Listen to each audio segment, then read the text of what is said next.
comentamos la semana pasada, los triángulos de porcelana. Entonces, básicamente son unos alambres que tienen estas cositas aquí, estos material refractario. ¿Para qué sirven? Para sostener los crisoles cuando tienen que ser calentados. O lo que muchas veces pasa, que incluso nos pasa aquí en la propia casa, cuando tenemos algo caliente y no sabemos dónde dejarlo. Entonces, el triángulo se coloca en la mesa, tenemos el crisol que lo hemos podido retirar con una pinza y lo dejamos sobre el triángulo y así también esperamos que se enfríe el crisol y sobre todo protegemos la mesa en lugar de trabajo, si no se nos quema todo y incendios, catástrofes y todo lo demás. También lo comentamos hace uno o dos laboratorios atrás, el embudo Buchner, como quieran llamar, embudo de porcelana utilizado para la filtración al vacío. Este iba conectado con el Kitasato, ¿se acuerdan? Ese matraz, especie de matraz Erlenmeyer, que tiene una boquilla por un costado, que ahí se conectaba el vacío. Y si ustedes se fijan, tienen ahí unos agujeritos, la placa del Kitasato. Sobre eso se coloca un papel filtro y sobre ese papel después ya se puede hacer la filtración. Después se saca el papel, se recupera el sólido y el producto sale bastante seco dependiendo de la calidad del vacío que estemos utilizando. Pero también son comunes en prácticamente todos los laboratorios que ustedes puedan conocer. Tenemos la varilla de agitación o el agitador. Es una varilla de vidrio, sencillamente una varilla de vidrio que sirve para mezclar, agitar. En algunos casos, si estamos preparando una cierta disolución y el sólido no se disuelve fácilmente, podemos utilizarlo como el pistilo del mortero, tratar de moler un poquito el sólido para poder disolver la disolución, o sea, disolver el sólido y preparar la disolución. También sirve para trasvasijar, para el trasvasije de disoluciones de, por ejemplo, un vaso precipitado hacia una botella o un contenedor más grande o más resistente. Aquí está lo que les comentaba hace un momento, lo que es el desecador. El desecador es un frasco grande de vidrio, un recipiente de vidrio, con una tapa que se ajusta aquí. La tapa que tiene aquí tiene un esmerilado que con la ayuda de como una especie de grasa que se le puede colocar alrededor y esto queda sellado. Entonces aquí ustedes ven que al fondo tiene una placa, también tiene algunos agujeros y aquí en la parte de abajo se le puede colocar o sílica gel o en algunos casos tamices moleculares. Y que lo que hace esto es que absorbe la humedad que pueda tener un sólido o absorbe los vapores de un disolvente o trazas de disolvente que puedan tener, o también, como dice aquí, proteger una sustancia que puede ser muy reactiva o puede tener cierta oxidación con el aire, con la humedad del aire. Entonces utilizamos este aparatito, esta cosa de vidrio para proteger nuestro sólido. También hay de distintos tamaños. Se le puede rellenar, como le digo, con sílica gel, con tamices moleculares. Y si uno utiliza, por ejemplo, la sílica gel, generalmente vienen con un color, vienen coloreadas. Casi siempre son como un color azulito, como un azul oscuro. Entonces, uno se puede dar cuenta cuánta humedad ha adquirido la sílica gel porque va cambiando de color, se van teniendo un poquito más rosa. Cuando ya está prácticamente toda la sílica gel de ese color, así como un rosita pálido, o se cambia la sílica gel o se puede secar también la estufa o la mufla para poder ser reutilizada en el mismo proceso. ¿Qué más tenemos? ¿Y esto por qué no avanza? A ver, ¿qué pasó? Ahora sí, ¿qué pasó aquí? Se adelantó. Aquí. Elemento esencial dentro de un laboratorio. Balanzas. Tenemos de dos tipos. Balanza analítica y la balanza granataria. La analítica es la que está a la izquierda de la pantalla y la granataria es la que está a la derecha. ¿Para qué sirven las dos? Para medir, para amasar. La gran diferencia está en cantidades. La balanza analítica, como dice aquí, tiene una capacidad máxima de entre 200 a 400 gramos, no más, dependiendo del modelo, dependiendo de la casa comercial, etcétera, etcétera. En cambio, la granataria puede llegar hasta los 2600 gramos, a los 2,600 kg, y también dependiendo del modelo y de dónde se pueda adquirir hasta los 6.000 gramos, hasta los 6 kilos. Ya tenemos una diferencia importante. La sensibilidad, ahí sí, perdón, también son diferentes. ¿A qué se referencia la sensibilidad? A la mínima cantidad que puede masar o puede registrar la balanza. Bajo eso ya no lo pesca, no es tan sensible. Entonces, en las balanzas analíticas, la sensibilidad puede llegar hasta los 0,001 gramos. Ya, bastante poco. En cambio, en la balanza granataria, también dependiendo del modelo y todo eso, entre los 0,1 o 0,01 gramos. La balanza analítica es mucho más sensible que la granataria. Y eso hace que sean más precisas y exactas, pero tienen la dificultad o el inconveniente de que tienen menos capacidad. Puedo dar menos cantidad. Las granatarias, en cambio, son menos precisas y son más rápidas. Aquí quiere decir que son más rápidas. Como la sensibilidad es menor y puedo medir cantidades mayores de masa, le puedo agregar rápidamente una cierta cantidad más. Entonces el trabajo se hace más rápido. Necesito medir, no sé, pues 3 gramos de cloruro de sodio. Vamos echándole cloruro de sodio nomás, total. Lo va a registrar al tiro. En cambio, con la analítica, necesito medir 150 miligramos de cloruro de sodio. No le puedo llegar a echar a lo loco, sino tengo que ir un poquito más pausado, revisando bien que pueda tener la cantidad que yo necesito. Y finalmente, de las balanzas analíticas, como son más precisas y tienen mayor sensibilidad, son más costosas. La granataria, obviamente, como es más rápida, no cuesta tanto, no son de un valor tan alto, por lo tanto, es más fácil adquirir una granataria. Idealmente, en un laboratorio deberían haber de las dos, una balanza analítica y una balanza granataria. Porque dependiendo del proceso que van a hacer o dependiente de la reacción que se quiera llevar a cabo, es que voy a utilizar una o la otra. Considera que también nosotros hacemos las reacciones de repente en vanes. ¿Sí? ¿Alguien dijo algo? ¿No? ¿Nada? Algo se cruzó por ahí. Lo que les comentaba, que muchas veces nosotros hacemos las reacciones en distintos balones. Y obviamente estos balones tienen una masa.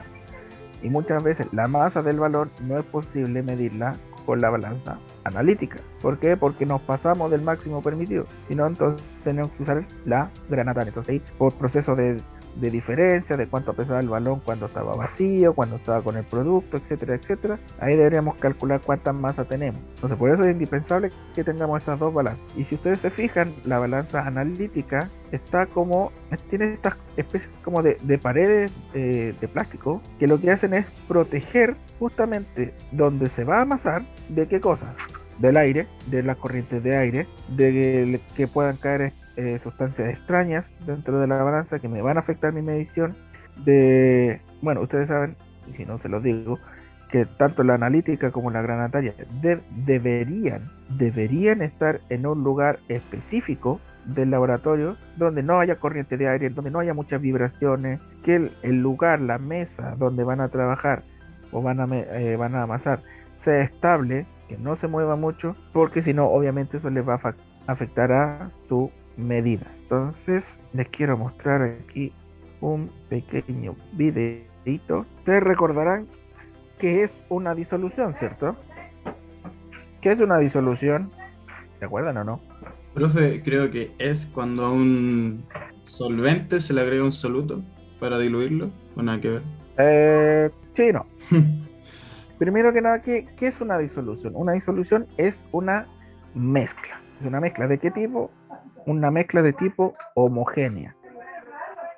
Recordarán que nosotros tenemos dos tipos de mezclas, que son mezclas homogéneas y heterogéneas. Las mezclas heterogéneas son las que yo puedo distinguir claramente cuáles son los componentes de la mezcla, como por ejemplo el agua con el aceite.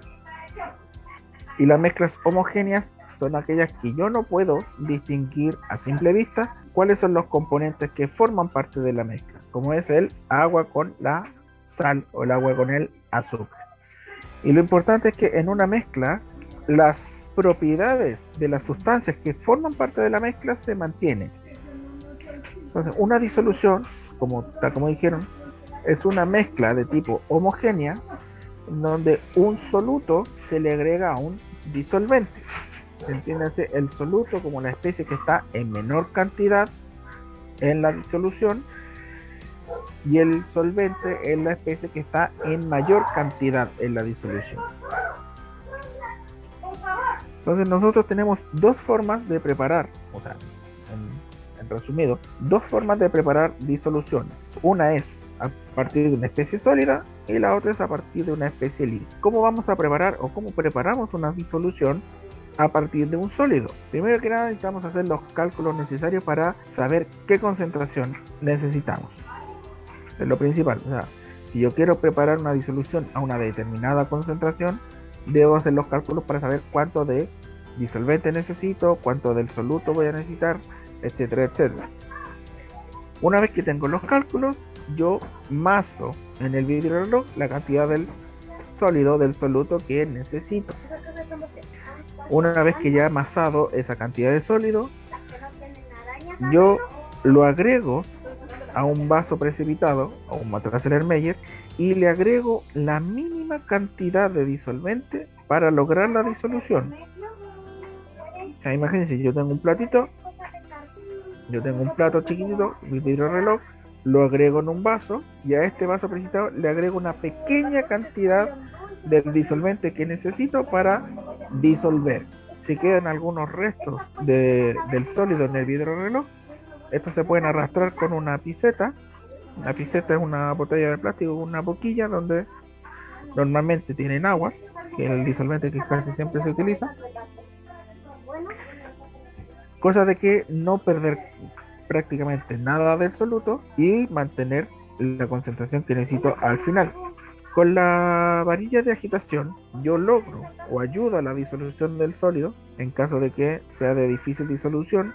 Como decía, puedo moler un poco si el sólido está un poco grande, o también se puede utilizar un agitador magnético, que algo también se mostró en el laboratorio pasado, que son unos equipos, son visualmente similares a las balanzas granatarias, solo que en vez de una pantalla tienen una perilla, en algunos casos, que algunas controlan la agitación y otras controlan temperatura. Ustedes saben que muchas veces para poder lograr una disolución se necesita o es recomendable calentar un poco el disolvente para lograr la completa disolución del soluto. Una vez que he logrado eso, hago el trasvasije de mi disolución a un matraz de aforo y completo con la cantidad de disolvente necesaria hasta el aforo, y así obtengo la disolución que necesito. ¿Sí? Entonces, mido primero sólido, lo disuelvo en una pequeña cantidad de disolvente, y una vez que he logrado la disolución, lo trasvasijo en matraz de aforo y completo con disolvente hasta el aforo. Y así voy a obtener la disolución que yo necesito. Y en el caso de una disolución a partir de un líquido, el procedimiento es similar. El procedimiento es equivalente. Primero que nada, necesito medir para determinar cuánto volumen de una sustancia necesito medir. Este volumen lo agrego.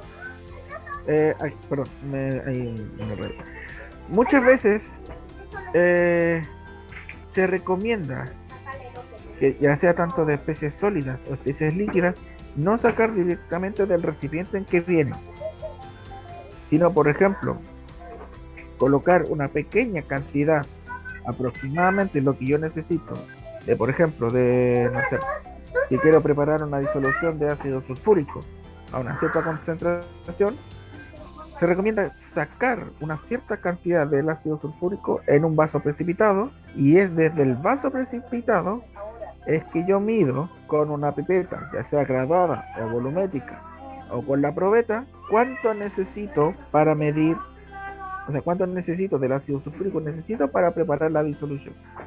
No sacar directamente lo que yo necesito del frasco o de la botella donde viene, en este caso, el ácido sulfúrico.